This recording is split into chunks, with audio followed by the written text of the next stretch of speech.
창세기 18장 1절에서 8절입니다. 창세기 18장 1절에서 8절입니다.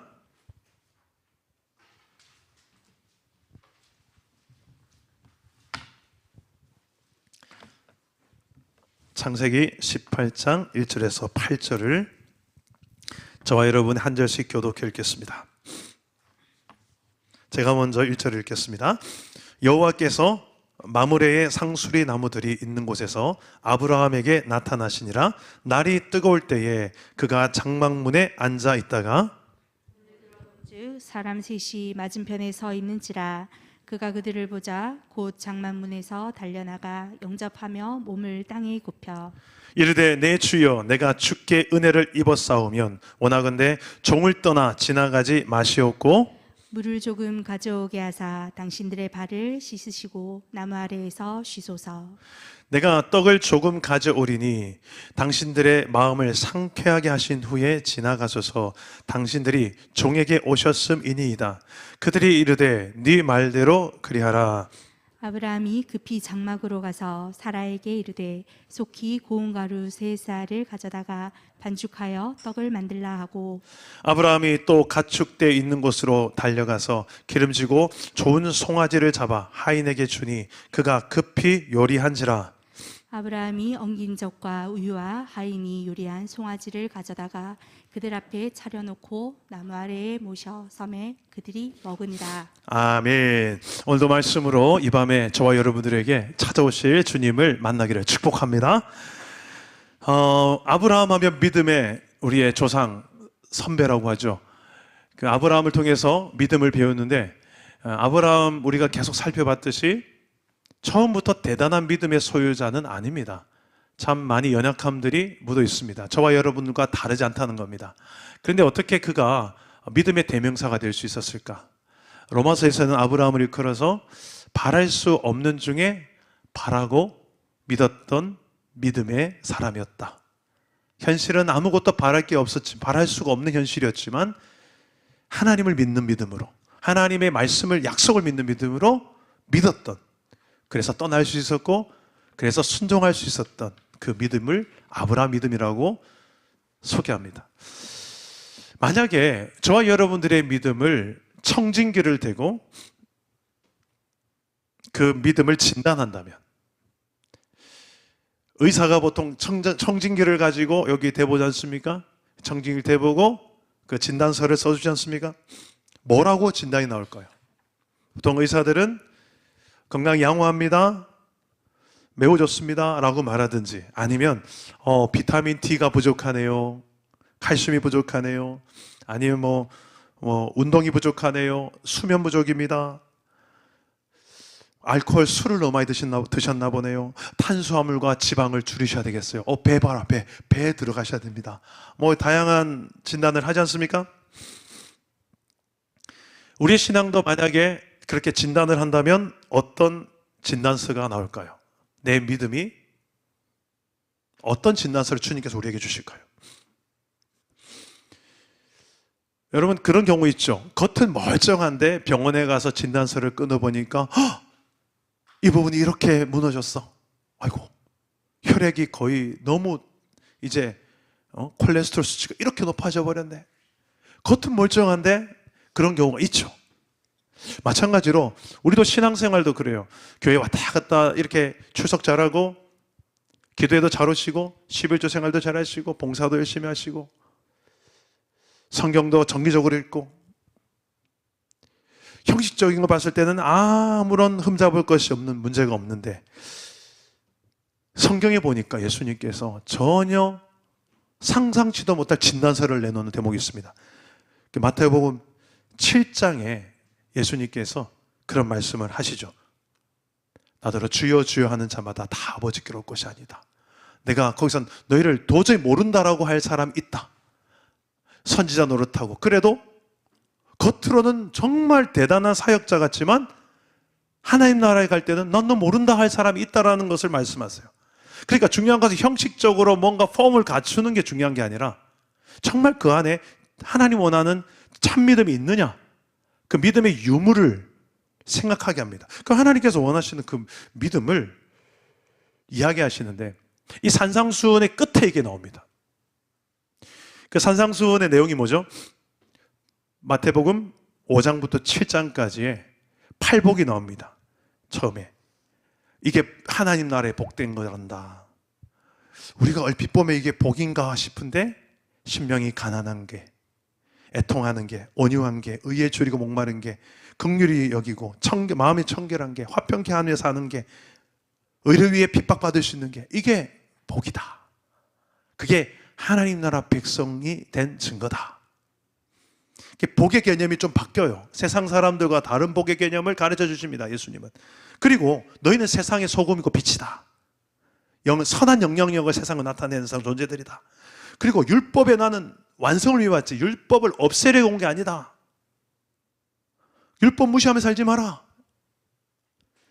나는 그 율법 정도가 아니라 율법에서 말하지 않는 그 내면의 죄까지도, 드러나지 않고 꽁꽁 숨기고 있어서 안 들키고 있는 그 내면의 죄까지, 형제를 미워하고 죽이고 싶어하는 마음, 속으로만 음흉한 마음 품고 음욕을 품는 마음, 그것조차도 난 간음으로 여긴다. 더했으면 더했지 난 덜하지 않는다.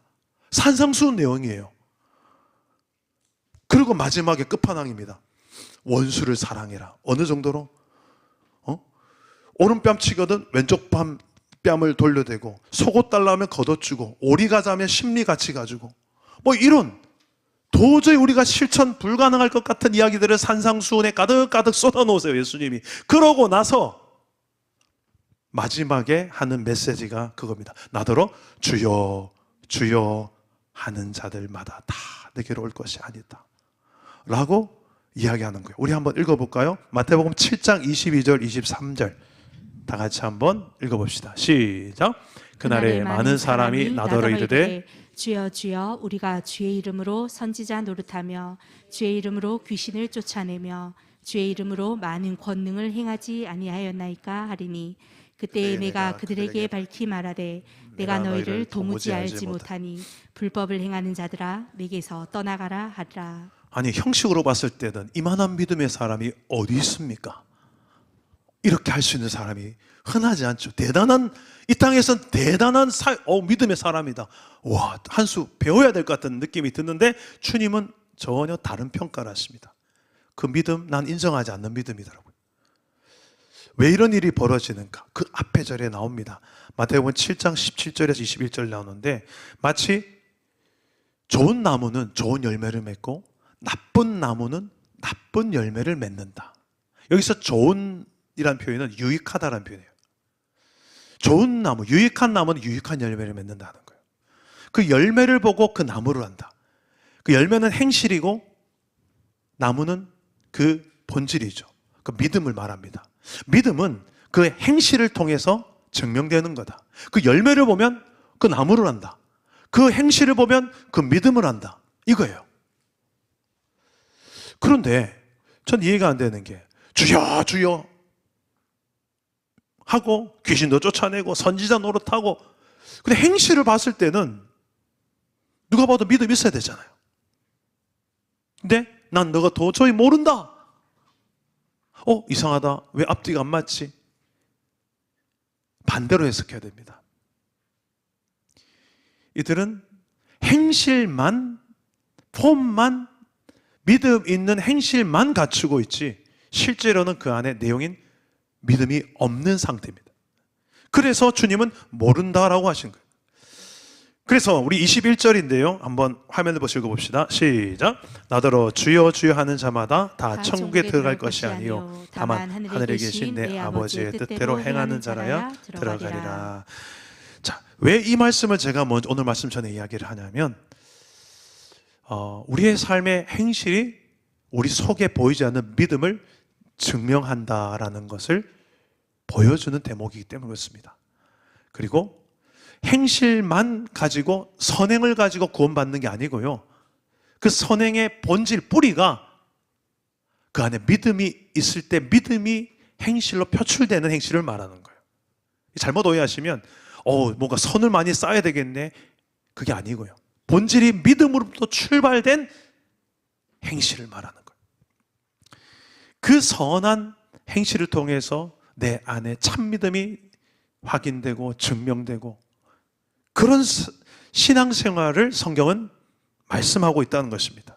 오늘 우리가 읽은 말씀도 그런 관점에서 보시면 이해가 됩니다.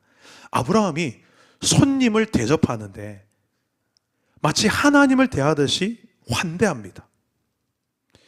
하나님 것을 알아차려요.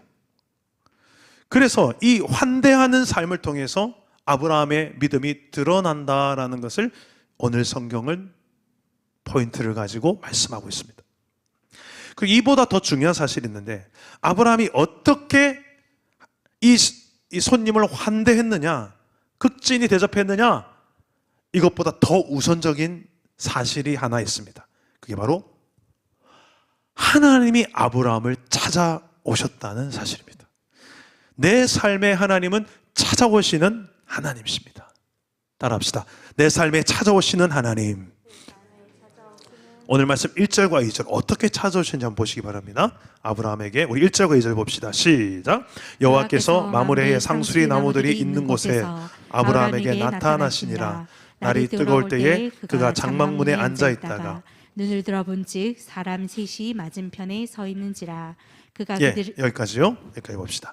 여러분, 이 사람 셋이 아브라함에게 찾아왔다고 나와 있는데 이 셋이 누굴까요?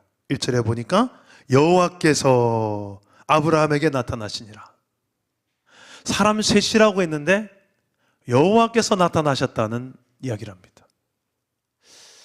여기에 대한 많은 신학적 해석이 있습니다. 셋이니까 성부, 성자, 성령 삼위 하나님이 찾아오셨다고 해석하는 경우도 있고, 뒤에 오늘 본문 말씀 뒷장에 창세기 19장에 가보면 천사가 셋이 떠났는데 도착한 것을 보면 둘만 가 있습니다. 소돔 땅에.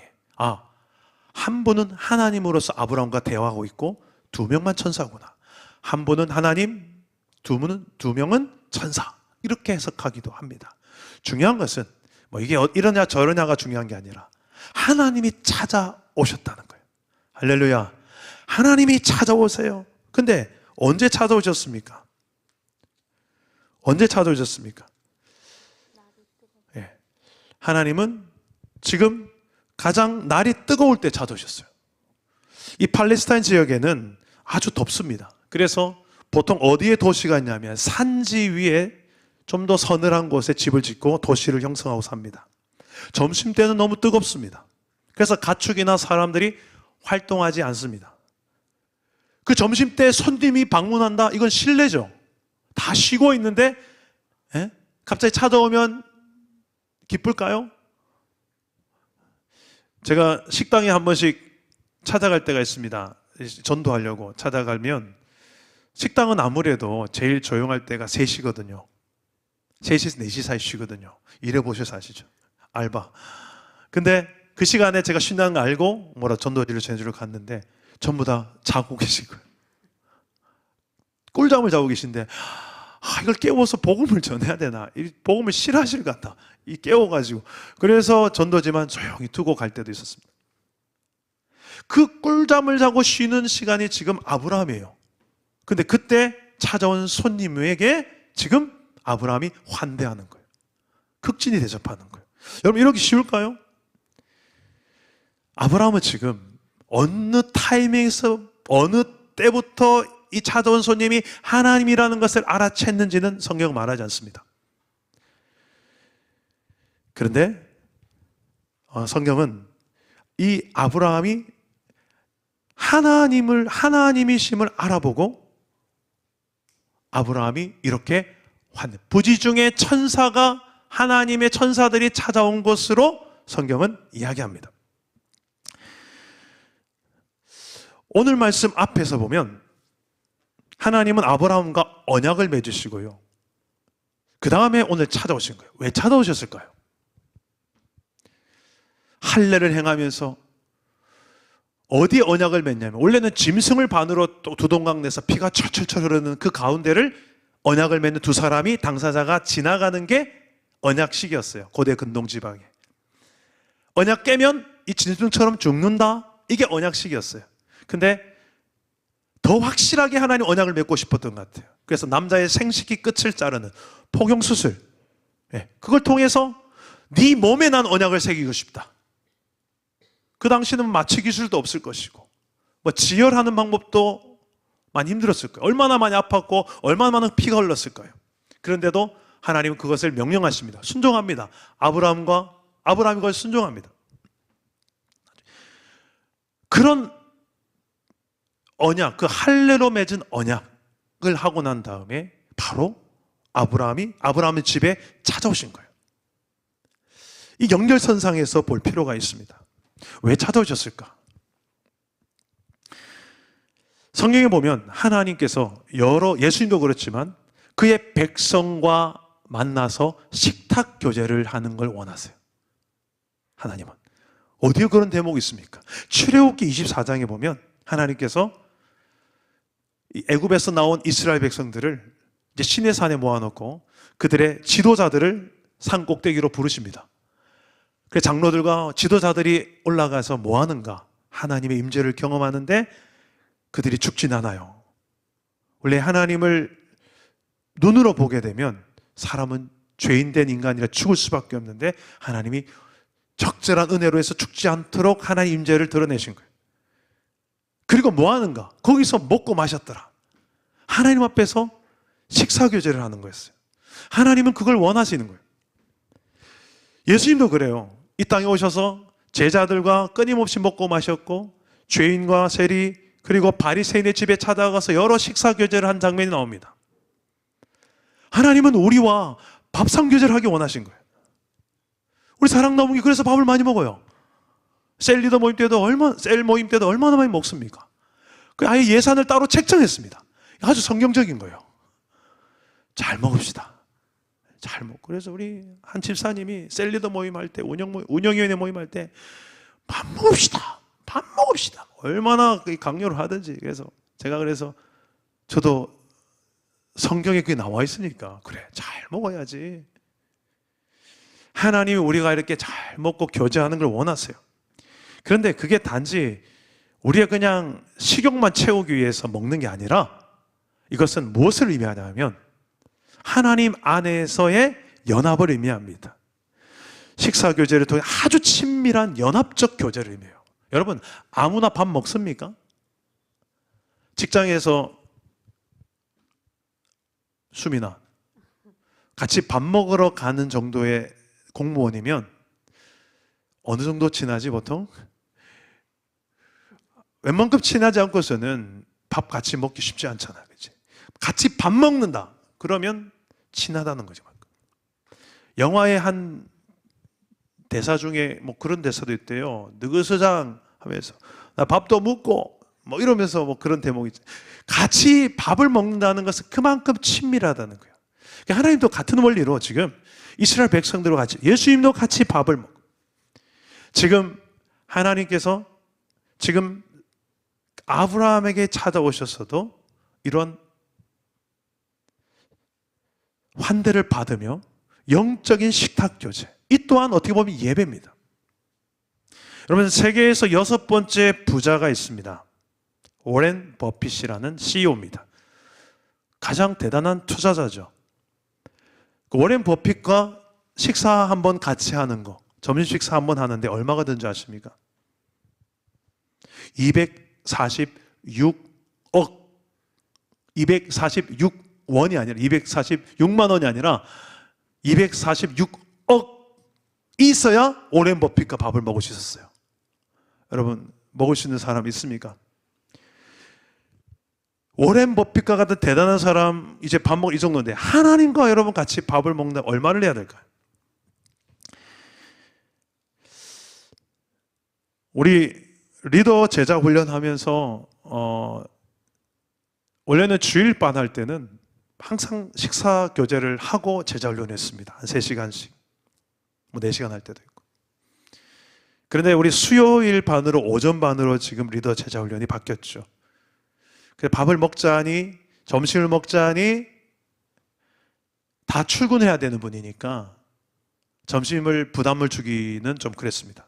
아침을 먹자니 다들 이제 남편 밥 먹여서 보내야 되고 아침에 정신 없는데 게다가 제자반까지 와서 밥을 먹는다 이러면 얼마나 힘들까 싶어서 식사를 과감하게 없앴습니다.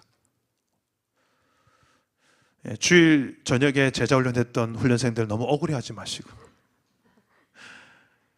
그랬는데 놀라운 일이 벌어졌습니다. 지난 우리 설 명절 지나고 난 다음에 수요일 오전에 제자 훈련을 하는데 그 가정을 오픈하는 집사님이 갑자기 30분 일찍 오래요. 왜요? 했더니 떡국을 준비한다고. 예. 시키지도 않았는데. 제가 어땠을까요? 좋습니다. 맛있게 하셔야 됩니다. 하면서 떡국 우리 맛있게 먹고 합시다. 다 같이 모여 떡국을 정말 맛있게 먹고 제자훈련을 했는데 어느 때보다도 은혜로웠습니다. 사람은 먹어야 은혜가 되는 것 같아요. 그런데 그 다음 주에 이제 훈련생 집사님이 부담이 되죠. 그런데 또 밥을 하려니 이것도 안 될 것 같고, 그래서 애매한 메뉴를 가져왔어요. 떡볶이와 계란을 준비하신 겁니다. 그래서 20분 일찍 오래요. 지금 우리 수요 오전 제자반 분위기입니다. 어떻게 해서든 섬기려고, 어떻게 해서든 좀 더, 저는 안 시켰다니까요.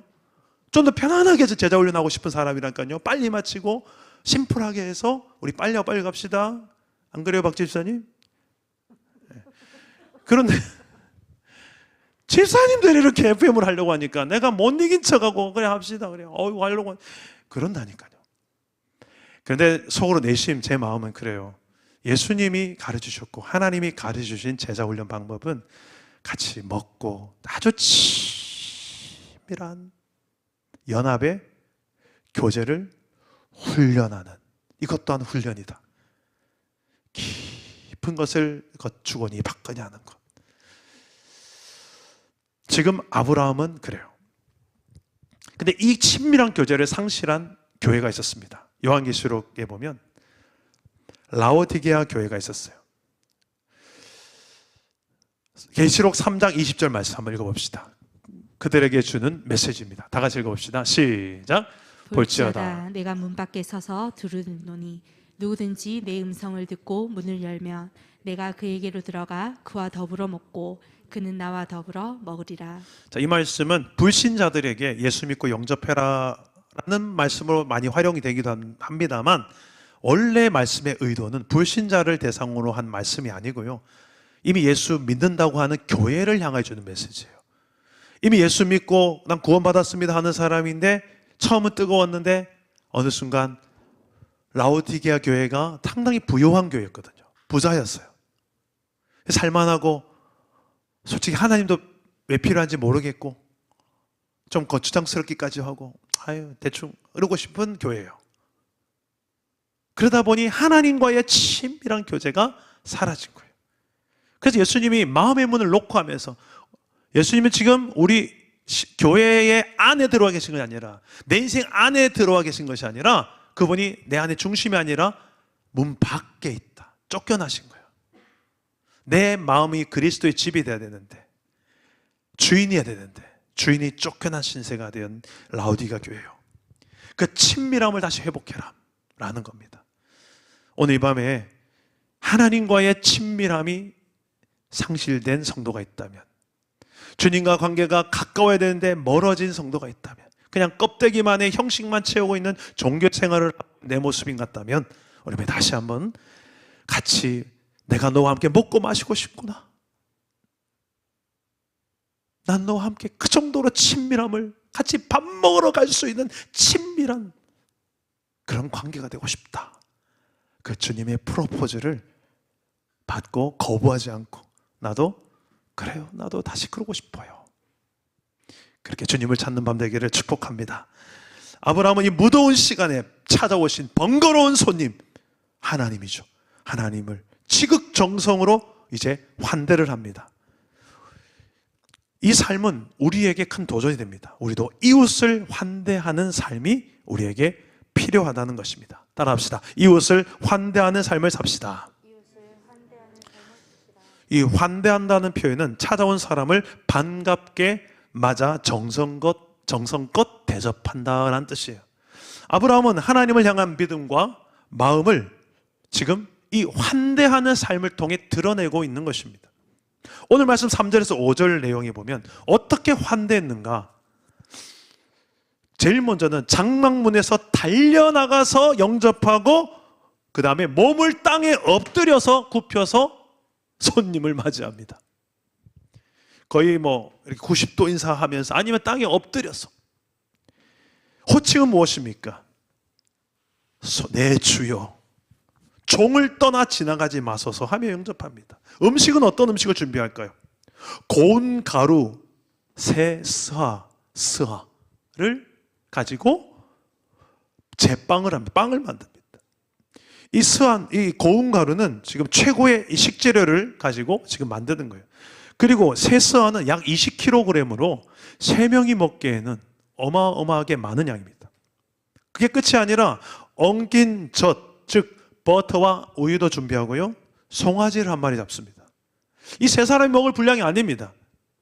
대충이 아니라 정말 힘을 다하여 지극히 섬기는 거예요. 손님이 먹을 동안 아브라함은 뭐하고 있을까요? 8절에 보니까 곁에 서서 수종을 들고 있습니다. 여러분, 아브라함이 지금 환대할 때의 마음이 보이십니까? 진심으로 섬기고 있음이 보이십니까? 언약 관계를 먼저 맺어주신 하나님께서 언약으로 끝이 아니라 이제 나는 그 언약 안에서 너와 이런 친밀한 교제를 나누고 싶구나. 여러분의 신앙 어떻습니까? 그냥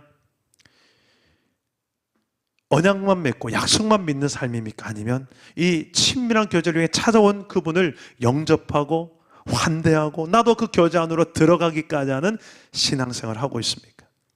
아브라함만 그런 것이 아니라 조카 롯도 똑같이 환대합니다. 창세기 앞에 19장에서 보면 롯은 소돔성에서 의롭다는 인정을 받습니다. 하나님이 약속한 땅, 가나안 땅을 떠났던 롯이죠. 풍요를 선택해서 소돔으로 갔던 롯입니다. 그런데 베드로후서 2장에 보니까 그가 의롭다는 인정을 받아요. 우리 한번 화면을 보시고 베드로후서 2장 7절에서 8절 한번 읽어봅시다. 시작.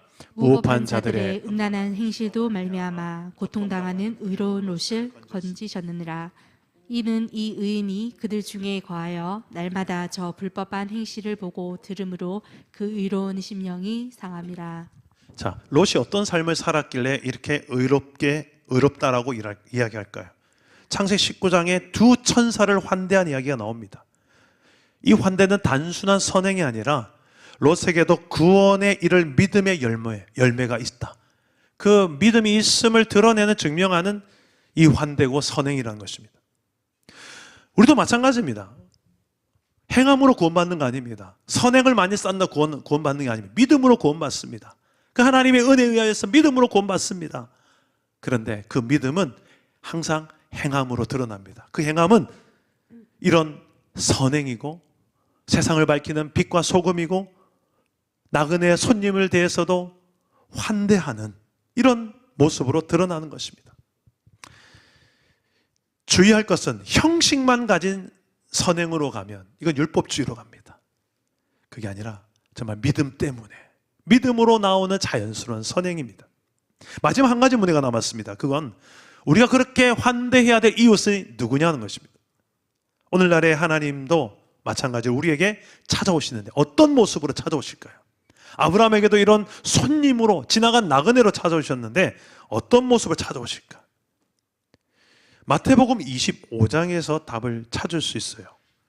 25장에 가보면 예수님이 세상 끝날에 가면 사람을 오른쪽 왼쪽으로 구분해 세운다. 양과 염소로 구분해 세운다. 양은 이제 선택받은 사람을 의미하고요, 염소는 그렇지 못한 사람, 예수 믿지 않는 사람을 의미합니다. 오른쪽에는 양, 왼쪽에는 염소로 구분한다는 것입니다. 이때 구원받을 오른편에 있는 사람들에게 하는 말이 이거예요. 너희들은 내가 굶주릴 때, 내가 목마를 때, 헐벗었을 때, 병들었을 때, 내가 감옥에 갇혔을 때 니들이 나를 돌봐주었다. 왕이 이야기합니다. 언제요? 제가 언제 그랬습니까? 저 그런 적 기억 안 나는데요.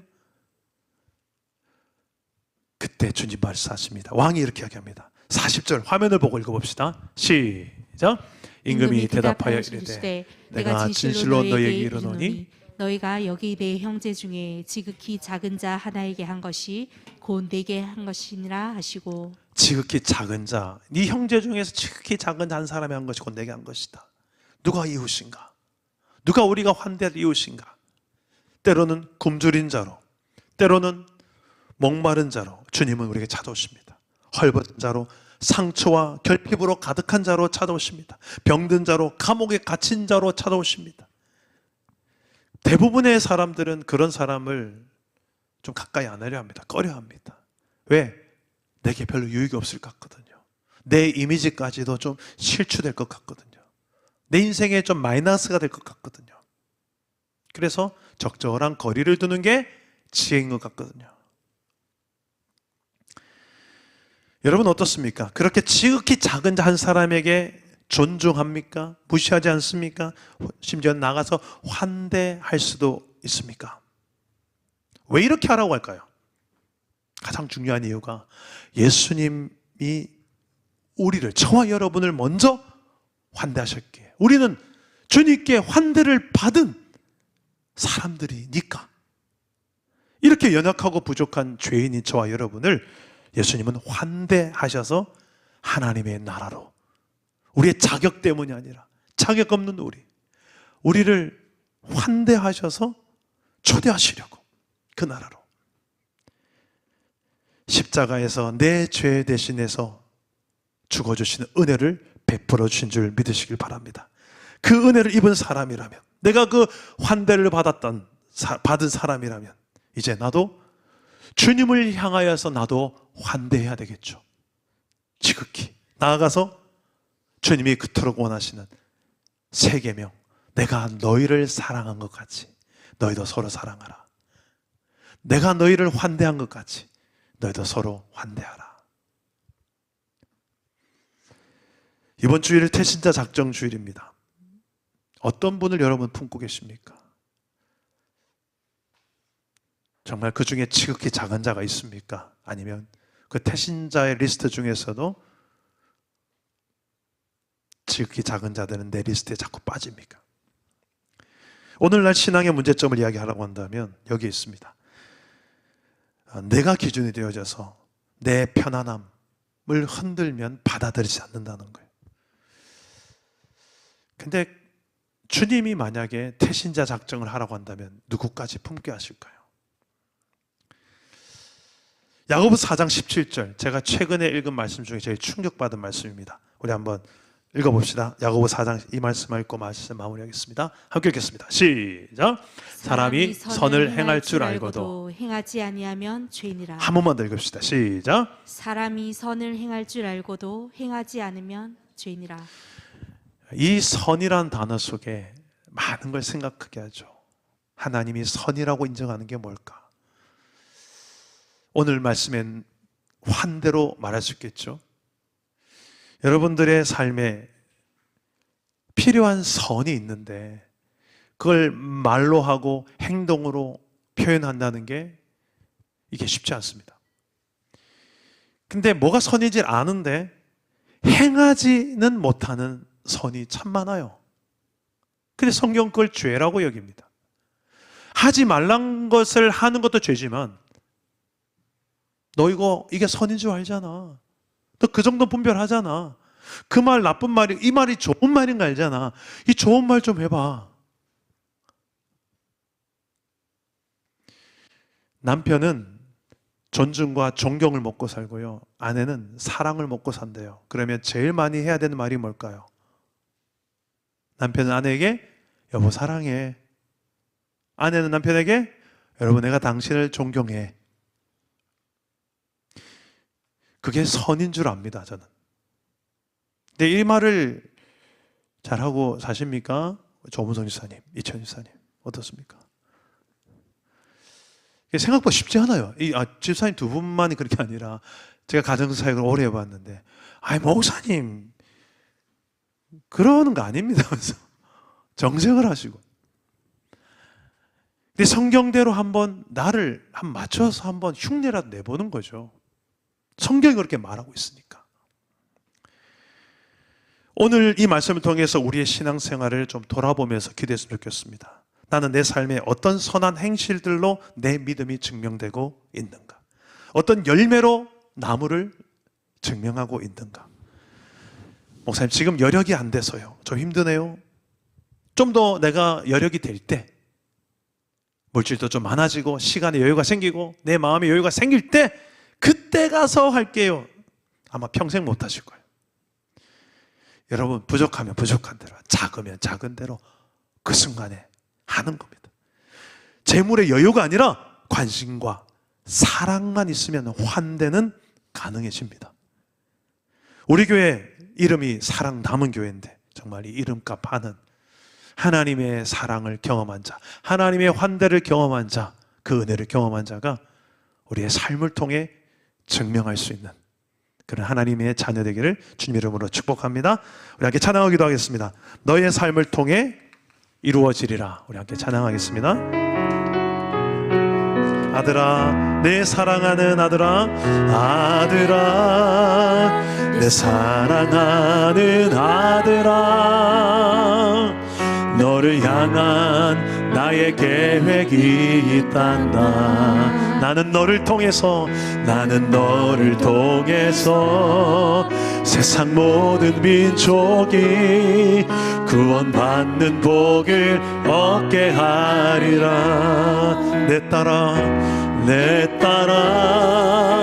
내 사랑하는 내 딸아, 너를 위한 나의 언약이 있단다. 네가 가는 곳마다, 내가 가는 곳마다 하나님의 나라가 너의 삶을 통해 이루어질. 한 번 더 믿음으로 선포합시다. 아들아, 아들아, 내 사랑하는 아들아,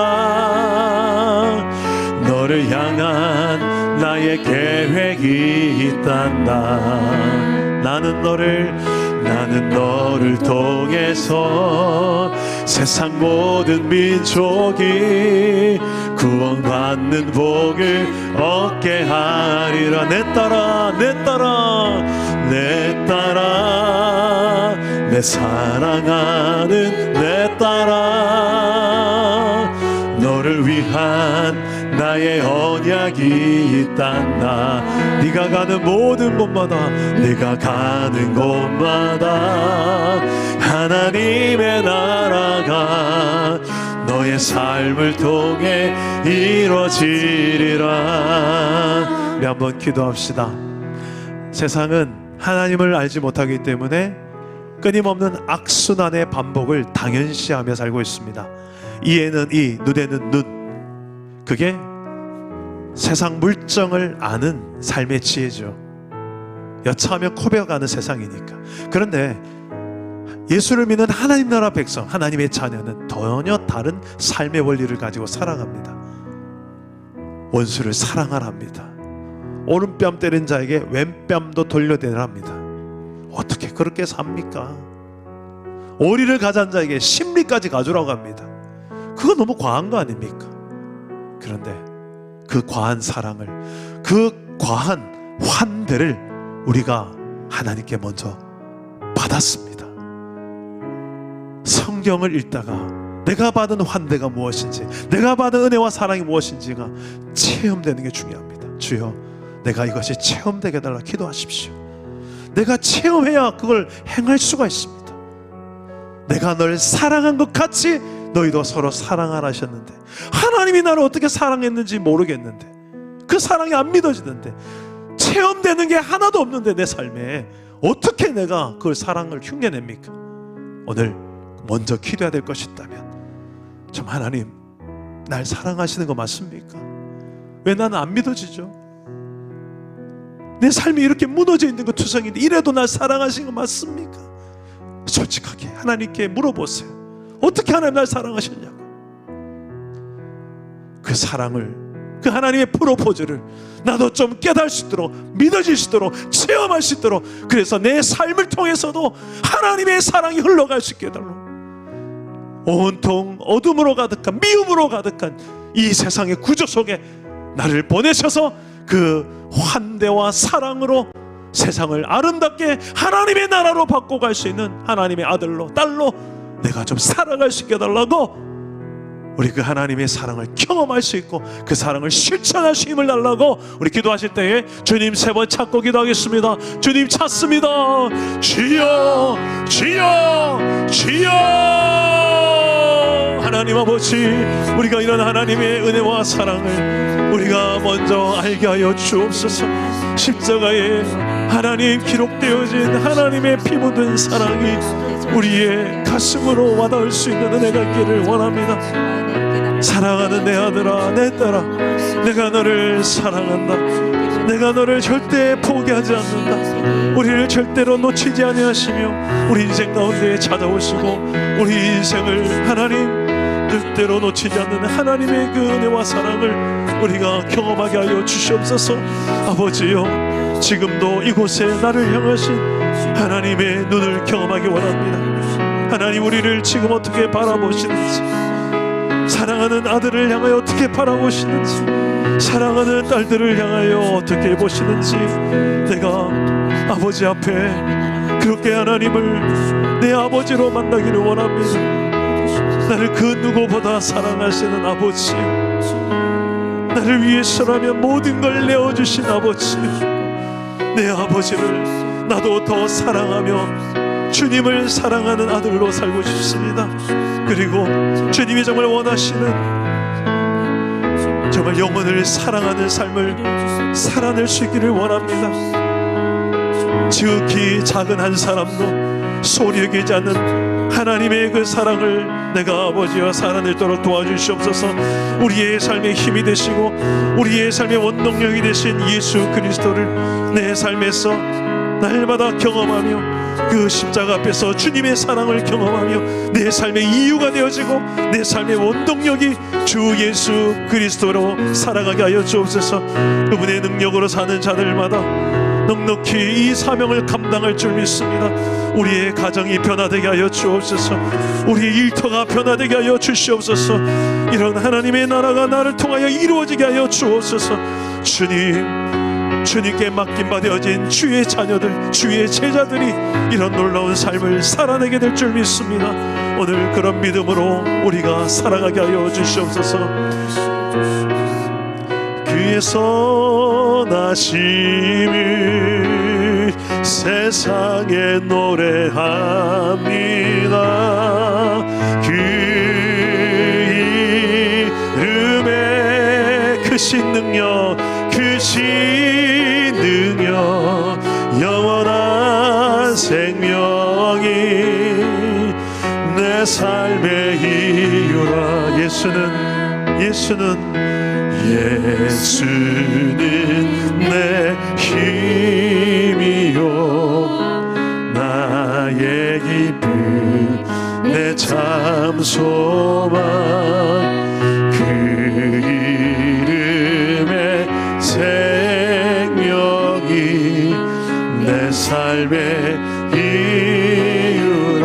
내가 사나 죽으나, 내가 사나 죽으나 그 이름을 위하여 내 모든 것 다 드리니 나를 바르소서. 오직 주만 따라갑니다. 오직 주만 따라갑니다. 오직 주만 높임을 받으소서. 내 평생에 그 이름을, 그의 선하심을 세상에 노래합니다. 그 이름에 크신 능력, 영원한 생명이 내 내 삶의 이유라. 우리 마지막으로 한번 고백합시다. 예수는 내 힘이요 나의 기쁨 내 참 소망 그 이름의 생명이 내 삶의 이유라. 내가 사나 죽으나 그 이름을 위하여 내 모든 것 다 드리니 나를 받으소서. 오직 주님만 오직 주만 따라갑니다. 오직 주만 높임을 받으소서. 내 평생에 그 이름을 그의 선하심 세상에 노래합니다. 그 이름에 그 신은요 영원한 생명이 내 삶의 이유라. 기도합시다. 사람이 선을 행할 줄 알고도 행하지 아니하면 죄니라.